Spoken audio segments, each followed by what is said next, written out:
Moji dragi gledatelji, u današnjoj emisiji ću vam govoriti o broj 1 simptomu raka debeloga crijeva. Govorit ćemo u današnjoj emisiji zašto zapravo nastaje rak debeloga crijeva, koji su glavni uzroci, o tome morate jako voditi računa i na kraju emisije ću vam dati nekoliko mojih savjeta kako mogu pomoći sprječavati nastanak raka debelog crijeva. Kada govorimo o samome raku debeloga crijeva, on se u zadnjih 20 do 30 godina prometnuo kao rak broj 2 po učestalosti praktično u svim zemljama razvijenog svijeta.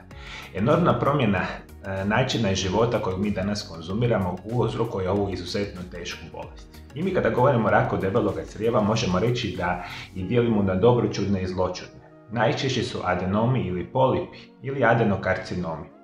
Uklanjanje polipa i otkrivanje karcinoma u početnoj fazi rasta osnovna je svrha liječenja i sprječavanja razvoja karcinoma. I tu je ključnu ulogu naravno igramo mi da shvatimo koji su rani simptomi raka debeloga crijeva, da si onda kupimo najbolju šansu da jednoga dana počnemo liječiti rak u onoj ranim fazama kad imamo najveću šansu zapravo izlječenja. I mi kada govorimo polipi ili adenomi su tkivne izrasline koje rastu iz sluznice debeloga crijeva prema unutrašnjoj strani, odnosno šupljini debeloga crijeva. Mogu biti mali tek nešto iznad sluznice crijeva ili veći ili veliki sa peteljkom ili bez nje, koji sužavaju crijevnu šupljinu, osobito u završnom dijelu gdje je crijevo uže. I tu onda zapravo govorimo, postoje određene vrste tih sitnih malih izraslina u samome debelome crijevu koji kasnije mogu postati zloćudne mase koje mi moramo primijetiti, rekli smo, u ranim fazama bolesti kada rastu. Što su manji polipi i što se prije uklone, puno je jednostavnija verzija kasnijega liječenja. Kada govorimo o zapravo glavnim uzrocima zašto osobe danas dobivaju rak debeloga crijeva, rekao sam da je to jedan od najučestalijih zloćudnih raka zapravo u današnjem modernom načinu života.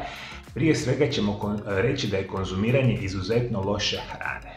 Što mi danas radimo, moji dragi gledatelji? Kako mi hranimo naše tijelo desetljećima? Upravo iz te perspektive razmišljamo, jedenje izuzetno loše hrane, posebno one bogate prerađenim mesom, poput konvencionalnog crvenog mesa, pržene hrane, hidrogeniziranih ili trans masti, rafiniranih žitarica i druge prerađene hrane, a jedete jako malo voća, povrća ili drugih izvora vlakana, vi sebe izuzetno izlažete nastanku raka debeloga crijeva. Dakle, to je ono sve što mi danas izuzetno volimo jest, a uništava našu sluznicu, debelo crijevo i uzrokuje rak debeloga crijeva.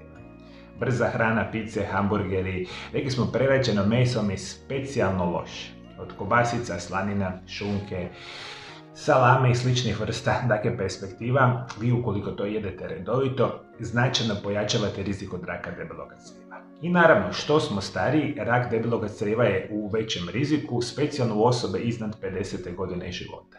Međutim, nažalost, kao što sam malo prije napomenuo, danas vidimo izuzetno veliki broj 20-30 godišnjaka koji imaju rak debeloga crijeva. Jer, nažalost, već mala djeca se hrane ovako izuzetno lošim namirnicama i desetljećima konzumiranje loše hrane dovodi do ubrzanog raka debeloga crijeva. Isto tako, prekomjerna tjelesna težina, dugi vremenski period je rizični faktor raka debeloga crijeva. Isto tako, živimo u vremenima kada jako veliki broj osoba ima prekomjernu tjelesnu težinu. Više nego ikada u povijesti i zapravo je krivac sav ovaj način života koji mi danas radimo. Uz prekomjernu tjelesnu težinu najčešće ide manjak fizičke aktivnosti, jako se malo vježbamo, krećemo, imamo sjedilački način života. Što znači da većinu dana smo u sjedećem ili ležećem položaju, što nažalost pogoduje raku debeloga crijeva. Visoka ili velika konzumacija alkohola, osobito među odraslim muškarcima, pušenje, apsolutno povijest drugih probavnih tegoba kao što su predkancerogeni polipi debelog crijeva, ulcerozni kolitis, Kronova bolest i apsolutno dijabetes tipa 2, genetska predispozicija i ostale vrste perspektiva, su glavni čimbenici rizika zašto osobe dobivaju rak debeloga crijeva. Što morate primijetiti kao rane simptome raka debelog crijeva? Prvo što ću vam reći, Kada osoba dobiva rak debelog crijeva, prije svega dobiva promjene u navikama crijeva ili konzistencije stolice, što znači da imate kontinuirano proljeve pa zatvor i neki to doživljavaju na izmjenične napade zatvora, zatim proljeva. Dakle, jako promjena u stolici koju imate. Proljev nekoliko dana, zatvor nekoliko dana i tako kontinuirano duži vremenski period. Jeste me to lijepo shvatili? To je jedan od prvih simptoma raka debelog crijeva i ono što se jako često veže uz rak debelog crijeva biti će da imate stolicu, kada ju imate, da vam je uska i dugačka stolica. Dakle, ova stolica ima konzistenciju, dakle, ajmo tako reći, kao jedne izvučene linije koja je prilično uska. A zašto se to događa? Jer ti polipi, kada rastu u debelome crijevu, blokiraju, dakle, debelo crijevo i normalno kada stolica vama izlazi, ona je dugačka i uska. Dakle, vodite mi računa o tome. Dakle, najraniji znakovi raka debelog crijeva će biti promjene konzistencije. Dakle, dugotrajni zatvor, dugotrajni proljev i dakle, stolica specijalno koja je sužena ili stanjena. Apsolutno krvava stolica, što je znak rektalnog krvarenja, ili stolica koja može izgledati neobično, jako tamno ili u boje katrana, može označavati rak debelog crijeva. Kronični umor, kronična mučnina, povraćanje, anemija, promjene u apetitu. Ono što dakle morate voditi računa, u onim zadnjim fazama bolesti osobe počinju naglo gubjeti na tjelesnoj težini. I to ćete primijetiti u roku par mjeseci, osobe smršave 10-15 kg i slično, bez da su namjerno htjeli mršavjeti, označavaju napredne faze samoga raka debelog crijeva. I isto tako, recimo, pojačano noćno znojenje i određeni broj osoba može čak imati žuticu ili žutilo kože ili očiju, te nizak broj crvenih krvnih stanica ili anemija. To može uzrokovati simptome povezane sa malapsorpcijom hranjivih tvari i apsolutno su to glavni simptomi, dakle, raka debelog crijeva. Neki od ovih se mogu povezivati sa nekakvim drugim bolestima, međutim specijalno vodite računa, rekao sam, o stolici. Proljev ili zatvor kontinuirano naizmjenično, dakle mijenjanje ove perspektive i dugačka izdužena stolica već kad ju imate. I još jedna bitna perspektiva, vjerojatno ta stolica koju ćete vi imati neće biti obilna stolica. Vjerojatno ćete imati manje stolice, dugačke izdužene, mogu označavati rak debelog crijeva. Ajde, moji dragi gledatelji, dakle vodite mi računa jer je ovo jedna od najopasnijih bolesti modernog načina života. Ključ je, dakle, primjećivati bolesti u ranoj fazi. A što nama može pomoći kada osobe imaju sami, dakle, rak debelog crijeva? Dakle, vodite apsolutno u tijelo, ubacujte vitamin B9 i to 2 puta po 400 mikrograma dnevno. Apsolutno kalcij 500 mg 2 puta dnevno. Magnezij 250 mg 2 puta dnevno. Vitamin D 1000 do 2000 mg, zapravo 1000 do 2000 internacionalnih jedinica dnevno. Apsolutno uzimajte redovito probiotike i nešto što vam se naziva koenzim Q10, koji je izvanredan, dakle, prirodni antioksidans kojeg mi u našem tijelu imamo. Ima nevjerojatne mogućnosti antikancerogenog djelovanja.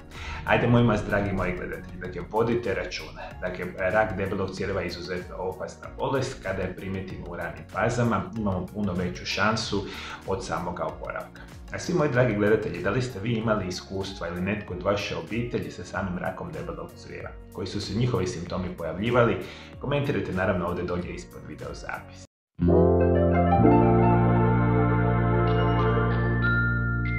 Ovo je prva knjiga, Isprekidani post, tajna zdravlja i dugovječnosti.